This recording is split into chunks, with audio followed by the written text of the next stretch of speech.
start today. Habits that empower a narcissist, part 4. The darkness. Welcome back to the war room. I need to ask you a question, and I want you to be honest with yourself. Have you ever woken up in the middle of the night and looked at the person sleeping next to you and felt a chill, a sense of profound unease, as if you are sleeping next to a complete and utter stranger? Trust that feeling. It is your soul telling you the truth. For 28 years, I've heard the stories that people are often too afraid or too embarrassed to tell anyone else. The stories of what happens in the dark, the strange sleeping habits, the bizarre nighttime rituals, the things they do when they think no one is watching. These are not just anecdotes. They are crucial data points that reveal the depth of their disorder. I am healed now, but I remember the feeling of holding my breath in the dark, listening to the silence, and knowing on a primal level that I was not safe, even in sleep. In part 1, we dissected their morning rituals. In part 2, we followed them into the marketplace. In part 3, we breached the walls of their inner sanctum. Now we follow them into the darkness. We will expose their disturbing sleeping habits and explore the creepy, secretive things they do when they are alone. This is where the mask doesn't just slip, it often comes off entirely. We are not just observing habits. We are observing the raw, unfiltered machinations of a deeply disturbed mind. Let's get into it. Part 4, what the predator does in the dark. The disturbing sleeping habits of a narcissist. Their sleep is not rest. It is another realm of control and entitlement. Sleep, for a healthy person, is a state of surrender. It is a vulnerable release. But a narcissist is incapable of true surrender. So their sleeping habits often become another bizarre theater of control, entitlement, and a profound disregard for your existence. Habit 1, the sleep dictator. They have rigid, non-negotiable rules about sleep that everyone must adhere to. The temperature must be precise. The room must be pitch black. There can be no noise. But these rules only apply to their comfort. They will have no problem turning on a bright phone screen in your face at 3 a.m. or watching television loudly while you are trying to sleep. Your rest is secondary to their momentary whim. Habit 2, the space invader. They sleep like they live, taking up all the space. They will sprawl across the entire bed, hog all the blankets, and push you to the very edge. It's a subconscious, primal display of dominance. Even in sleep, their body declares, "This is my territory. You are just a visitor." Habit 3, the performative sleep issues. Many narcissists will grandly complain about their terrible insomnia or other sleep problems. This serves 2 purposes. It makes them a long-suffering victim, deserving of your endless sympathy, and it gives them an excuse to engage in their late-night, secretive behaviors while you are asleep. A husband is woken up for the 4th time in a week by his wife, who is sitting up in bed, furiously scrolling on her phone with the screen on full brightness. Honey, please. It is 2 in the morning. I have to be up for work in 4 hours. Can you please turn that off? His narcissistic wife doesn't apologize. She huffs with the indignation of a martyr whose profound suffering has been inconvenient for someone else. I can't sleep. I have terrible insomnia. Do you want me to just lie here and stare at the ceiling in misery? I am sorry that my chronic condition is so difficult for you. The husband, exhausted and defeated, knows it is a losing battle. It is not about your condition. It is about the light. Can you just go into the living room? Now she's truly offended. How dare he ask the suffering queen to move from her throne? And be all alone out there? No, I need to be in my own bed. You can just roll over. It is not that bright. You are being so dramatic. They are not trying to sleep. They are feeding their addiction to their phone. Your need for rest is, and always will be, less important than their need for supply. They do not share a bed with you. They simply use one side of it while you happen to be there. The sleep performance often provides cover for what they do when they are truly alone. Let's venture into that creepy territory now.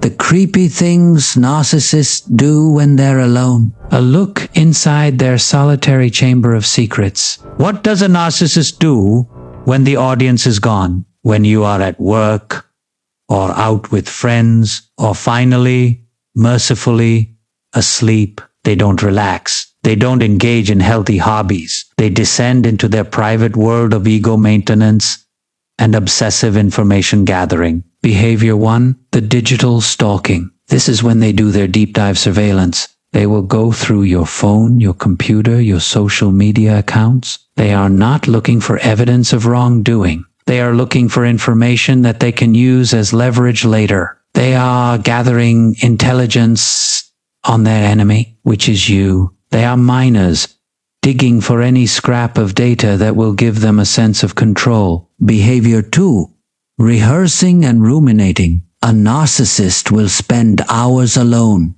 replaying conversations in their head, practicing their arguments, and honing their victim narratives. They will literally stand in front of a mirror and rehearse the things they are going to say to you, perfecting the tone, the facial expression, the fake tears. They are actors running lines for the next scene in their sick drama. Behavior 3, Connecting with their B team. Their solitary time is when they shore up their backup supply lines. This is when they text their exes. It is when they flirt with coworkers online. It is when they groom new potential sources of supply. They are like a paranoid general who always needs to have reinforcements waiting just over the hill in case their primary army, you, is defeated. a man comes home from a business trip a day early, hoping to surprise his wife. He walks in quietly and hears her in their home office. She is talking on the phone, and she is laughing. A full, genuine laugh. He hasn't heard her use with him in years. He listens for a moment at the door. Oh, stop it! You are terrible. No, he's not home yet. Thank God. I needed a break from him. I know, right? I can't wait to see you next week either. The husband's heart freezes. He backs away from the door silently. Later that night, he asks her who she was talking to. You sounded like you were having a really good conversation on the phone when I got home. Her face becomes an instant blank mask. She lies with the ease of breathing. Oh, that was just my mother. You know how she is. Just gossiping. It was nothing. Their time alone is not their downtime. It is their work time, the work of reinforcing their fragile ego and ensuring their supply lines are always open. They are not relaxing, they are reloading. This need for constant reinforcement and mental escape leads to our final habit for today. Why narcissists dissociate through their daily routines. Their zoning out is not relaxation. It is a flight from reality. Have you ever tried to talk to them while they're watching television, playing a video game, or scrolling on their phone? And it feels like you are talking to a brick wall. They have that glazed over, dead-eyed look. You have to say their name 3 or 4 times just to get a response. This isn't just them being distracted. This is dissociation. A narcissist's inner world is such a bleak, empty, shameful place that they cannot stand to be alone with their own thoughts. They require constant, external stimulation to drown out the screaming emptiness inside. Television, social media, video games, porn, these are not just entertainment for them. They are a powerful sedative. It's a way for them to flee from the terrifying reality of their own hollow core. And when you try to interrupt this dissociative state, they will react with a surprising level of rage. It's because you are not just interrupting their show. You are trying to drag them out of their anesthetic haze and back into the painful world of human connection and accountability, a world they cannot tolerate. A wife is trying to talk to her husband, who is completely absorbed in his phone, scrolling endlessly. Honey, did you hear what I just asked you? No response. He doesn't even blink. His thumb just keeps moving. She touches his arm. Hello, Earth to you. He flinches as if burned and glares at her, his eyes full of pure fury. What? I am in the middle of something here. Can you not see that? My God, you have to be the center of attention every second of every day, don't you? She recoils, shocked by the venom.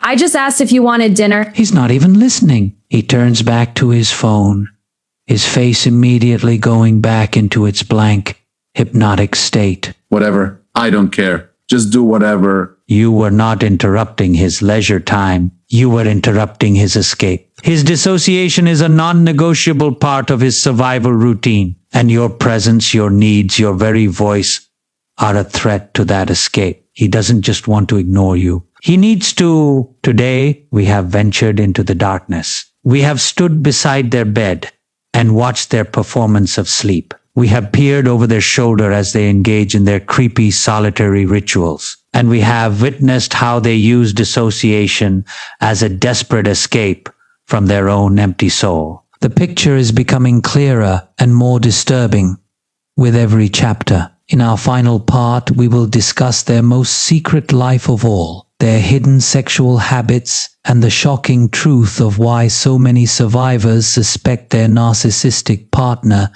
might be harboring a deep secret about their very identity. If you have seen these strange and disturbing habits firsthand, I know the profound sense of alienation it creates. It makes you feel like you are living with a ghost, a shell of a person who is never truly present. This is not your imagination. This is the truth. My life's mission is to validate that truth for you. I create this content because I know that seeing these patterns laid out can be the final piece of evidence a survivor needs to finally trust their own gut. When you hit that join button or the thanks button, you are directly funding that validation. You are helping to light up the dark corners for someone else who is feeling lost and crazy.